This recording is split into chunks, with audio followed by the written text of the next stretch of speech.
Lobbyist গুজব। বাংলাদেশ থেকে lobbyist গুজবের অবসান হওয়া উচিত। Hi everybody, I am Junaid Ashrafur Rahman from Bangladesh, Mymensingh district, Nandail municipality, 5 number ward. Hello, আমি জুনায়েদ আশরাফুর রহমান। আমার বাড়ি বাংলাদেশের ময়মনসিংহ জেলার নান্দাইল পৌরসভার 5 নাম্বার ওয়ার্ডে। আমার আজকের আলোচ্য বিষয় লবিস্ট গুজব। লবিস্ট গুজবটা আসলে কি, এটার শুরুটা হয়েছিল কোথা থেকে, এগুলোই আমি আজকে আলোচনা করব এবং লবিস্ট গুজবের অবসান হওয়া কেন উচিত সেটাও আমি আলোচনা করব। সময়টা 2014 সাল, 5ই জানুয়ারি নির্বাচন হয়ে গেল এবং হবে এরকম অবস্থা, মানে 2014 সালের 5 জানুয়ারির কিছু আগে এবং পরের কথা। আচ্ছা, তখন আমি ফেসবুকে নতুন। 2013 সালের সেপ্টেম্বরে আমি ফেসবুকে অ্যাকাউন্ট ওপেন করি, এরপর চালাই। তখন তো মনে করেন ফেসবুকের যে অবস্থাটা ছিল, সরকার বিরোধী যত আন্দোলন সবকিছু ফেসবুকেই পোস্ট হতো, বিশেষ করে দেশ এবং বিদেশ থেকে। দেশের থেকে তো হতোই, বিদেশ থেকেও হতো। আচ্ছা, তো নির্বাচন তো হয়ে গেল, এরপর শুরু হলো লবিস্টের গুজব। গুজবটা কিছু আগেও ছিল, কিন্তু পর 2014 5 জানুয়ারির পরে লবিস্ট আলোচনাটা আরো বেশি বৃদ্ধি পেয়েছিল। আচ্ছা, তো লবিস্টটা কি? বিদেশে কিছু প্রাইভেট ফার্ম আছে। ফার্ম বলতে মানে কিছু অফিসিয়াল, কিছু অর্গানাইজেশনের কিছু অফিস আছে, যাদের কাজেই হচ্ছে বাংলাদেশের নির্বাচনকে প্রভাবিত করা, ভোটকে প্রভাবিত করা, এবং কে প্রধানমন্ত্রী হবেন, কোন দল ক্ষমতায় আরোহণ করবেন, এসব বিষয়কে প্রভাবিত করা হচ্ছে এইসব লবিস্টদের কাজ। সেই সময়ে বিরোধী দল বিএনপি এবং তাদের সহযোগী যে কতগুলো দল আছে, ওরা নাকি মিলিয়ন মিলিয়ন ডলার দিয়েছিল সেই সব এই লবিস্ট ফার্মগুলোকে, যারা বাংলাদেশের ভোটকে প্রভাবিত করবে, ভোটকে কোথায় দেবে, কে কি হবে সরকারে, সেগুলো তারা প্রভাবিত করে নির্ধারিত করে দেবে। ব্যাপারটা যদিও শুনতে খুব সহজ, কিন্তু বাস্তবে কিন্তু খুব কঠিন। কেন কঠিন? আমি বাংলাদেশের ভোটার, আপনি বাংলাদেশের ভোটার, নাগরিক তো অবশ্যই। আপনার ভোট আপনি দেবেন, আমার ভোট আমি দেব। বিদেশে বসে, বিদেশে অবস্থান করে আমার ভোটকে প্রভাবিত করবে, সেটা কে? সে কি বাংলাদেশের কোনো হর্তাকর্তা? যদি বাংলাদেশের কোনো হর্তাকর্তা বিদেশে বসে, বিদেশে অবস্থান করে বাংলাদেশের রাজনীতিকে প্রভাবিত করতে পারে, হ্যাঁ করতেই পারে, এরকম 2-4 জন থাকতেই পারে। কিন্তু বিদেশের কোনো ফার্ম, লবিস্ট ফার্ম যদি এটা করে, তাহলে বাংলাদেশের সার্বভৌমত্ব থাকে কতটুকু?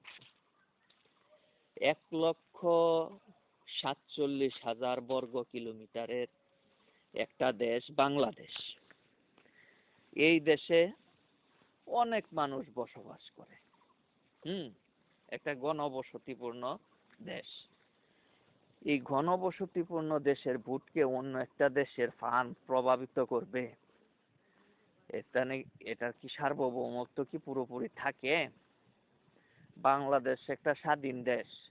এই স্বাধীন দেশে একটা অর্গানাইজড গভর্নমেন্ট আছে। সেই গভর্নমেন্টের রাষ্ট্রপতি আছে, প্রধানমন্ত্রী আছে, মন্ত্রী প্রতিমন্ত্রী এমপি আছে এবং স্থানীয় সরকার ব্যবস্থা আছে।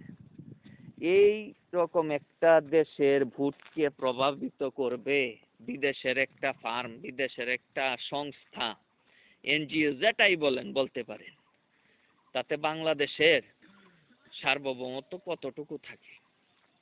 যদিও বাস্তবভাবে সেটা সম্ভব না। বাস্তবভাবে বাস্তবে বাংলাদেশের সার্বভৌমত্ব কিছুই করতে পারবে না বিদেশের কোন লবিস্ট অথবা এনজিও। কিন্তু তাত্ত্বিকভাবে সেটা কিন্তু বিরাট একটা ব্যাপার। কিরকম বিরাট ব্যাপার?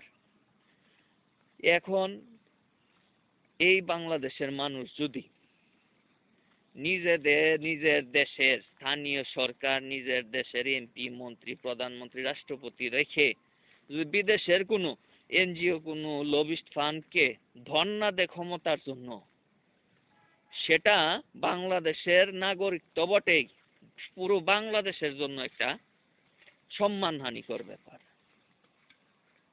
তাই তো, শুধু সেটাই না, এই পরবর্তীতে এই লবিস্ট বিষয়গুলো নিয়ে বিএনপির অনেক বড় নেতাও আলোচনা করেছেন, বড় দলের অনেক বড় নেতাও আলোচনা করেছেন যে বিদেশের লবিস্ট হ্যান ত্যান। আচ্ছা, আলোচনা করেছেন, হ্যাঁ করেছেন, ইন্দিদের কাছে ইনফরমেশন এসেছে, উনিরা আলোচনা করেছেন, করতেই পারেন, এতে কোনো সমস্যা নাই। কিন্তু এই পর্যন্ত কি কোনো ব্যক্তি বলতে পেরেছেন যে সে লবিস্ট? সে কি লবিস্ট, নাকি তার কোনো লবিস্ট ফার্ম আছে যে নাকি বাংলাদেশের ভোটকে পরিবর্তন করতে পারে? এই পর্যন্ত 10 বছর তো হয়েই গেল। এই 10 বছরে এরকম কোনো ব্যক্তি, কোনো অর্গানাইজেশন আমি পাইনি, আমি ইন্টারনেটে পাইনি, ইউটিউবে পাইনি, ফেসবুকে পাইনি। আপনারা যদি পেয়ে থাকেন তাহলে কমেন্টস বক্সে আমাকে একটা লিংক দিয়ে দিবেন, তখন আমি আরেকটা ভিডিও আপলোড করব।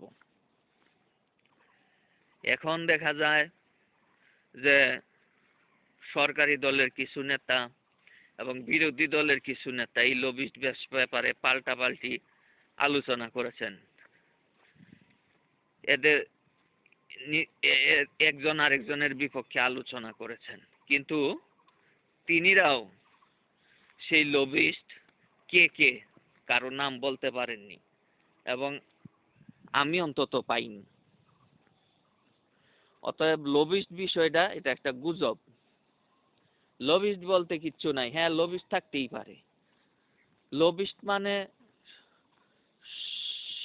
সোজা বাংলায় বলতে হয় মাধ্যম, মিডিয়াম, মাধ্যম, যারা বিভিন্ন কাজের কি করে, ডিলিং করে, উকিলের মতো আর কি, উকালতির মতো। এখন উকালতি হ্যাঁ করা যায়, কিন্তু তাই বললে কি এক দেশের উকালতি বা এক দেশের লবিস্টটা কি আরেক দেশের ভোটকে প্রভাবিত করতে পারে? পারে না। হ্যাঁ, এইটা পারা যায় যে এক দেশের নাগরিক অন্য দেশের ভোট নিয়ে আলোচনা করতে পারে, কারণ বর্তমান সময়টা হচ্ছে গ্লোবালাইজেশনের যুগ। গ্লোবালাইজেশনের বদৌলতে যেমন এক দেশের পণ্য আরেক দেশে ইউজ হচ্ছে, তেমনি ওয়ার্ল্ড হিউম্যানিটির অপশানে, ওয়ার্ল্ড পলিটিক্সের অপশানে এক দেশের নাগরিক আরেক দেশের ভোট, রাজনীতি, সার্বভৌমত্ব প্রভৃতি নিয়ে আলোচনা করতেই পারে। আর এখন তো ইন্টারনেটের যুগ, ইন্টারনেটের যুগে তো এখন আরো অবাধ হয়েছে। হ্যাঁ, সেটা চলে, কিন্তু এই টাকা খেয়ে, এক দলের টাকা খেয়ে অথবা যে মিলিয়ন মিলিয়ন ডলার খেয়ে অন্য দেশের কোনো এই এনজিও সংস্থা, অন্য দেশের কোনো লবিস্ট ফার্ম আরেক দেশের ভোটকে প্রভাবিত করবে, এটা একেবারেই অসম্ভব। কেউ কি মেনে নেবেন সেটা? ভারতের প্রধানমন্ত্রী কি এটা মেনে নেবেন যে অন্য দেশের একটা বেসরকারি ফার্ম ভারতের ভোটকে প্রভাবিত করুক? বাংলাদেশের প্রধানমন্ত্রী কি সেটা মানবেন? এই রাশিয়ার ভ্লাদিমির পুতিন কি মানবেন? এরপরে শি জিনপিং কি মানবেন? কখনোই মানবেন না। এবং ডোনাল্ড ট্রাম্প যখন প্রেসিডেন্ট হয়েছিলেন তখন একটা গুজব রটেছিল যে রাশিয়ার কিছু হ্যাকার, রাশিয়ার কিছু অনলাইন অ্যাক্টিভিস্ট হ্যাকিং এর মাধ্যমে নাকি এই ডোনাল্ড ট্রাম্পকে ভোটের মাধ্যমে বিজয়ী করেছিলেন। এটা নিয়ে কিন্তু ব্যাপক একটা আলোচনা সমালোচনা হয়েছিল, কিন্তু সেটা গুজবেই রয়ে গিয়েছিল। এটা নিয়ে কিন্তু ব্যাপক একটা আলোচনা হয়েছিল 16-17 দিকে, যখন ডোনাল্ড জে ট্রাম্প প্রেসিডেন্ট হয়েছিলেন। সম্ভবত সেটাই এখনো কিছুটা আলোচনা আছে। এটা থেকেই বোঝা যায় যে লবিস্ট বিষয়টা যে কতটুকু একটা গুজব। তাই আমরা স্বাধীন বাংলাদেশের নাগরিক, আমরা চাই এই ধরনের লবিস্ট গুজব বাংলাদেশ থেকে অবসান হোক। এসব লবিস্ট গুজবের ব্যাপারটা দূর হয়ে যাক, শেষ হয়ে যাক। এটা বাংলাদেশের মানুষের ভোটের একটা স্বাধীনতার জন্যই। আমরা এইসব লবিস্ট গুজব, এইসব নির্বাচনকালীন সময়ে আমরা এইসব অনলাইনেও আমরা এসব চাই না। আমরা দেশের নাগরিক, স্বদেশী হই, অর্থাৎ যারা দেশে থাকি এবং প্রবাসী হই, আমরা কোনো লবিস্ট গুজব দ্বারা বাংলাদেশের ভোট প্রভাবিত হোক সেটা আমরা চাই না।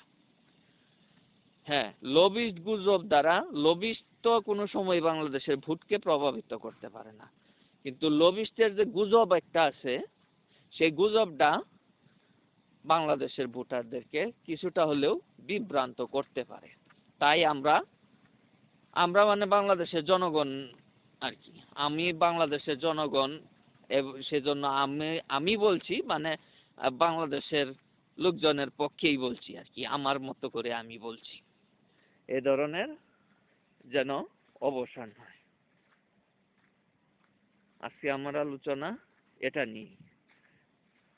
নিয়ে আমি আজকে আলোচনা করলাম, লবিস্ট গুজব যেন অবসান হয়। সকলকে ধন্যবাদ। ভালো থাকবেন, সুস্থ থাকবেন। দেখা হবে সামনের ভিডিওতে। আসসালামু আলাইকুম।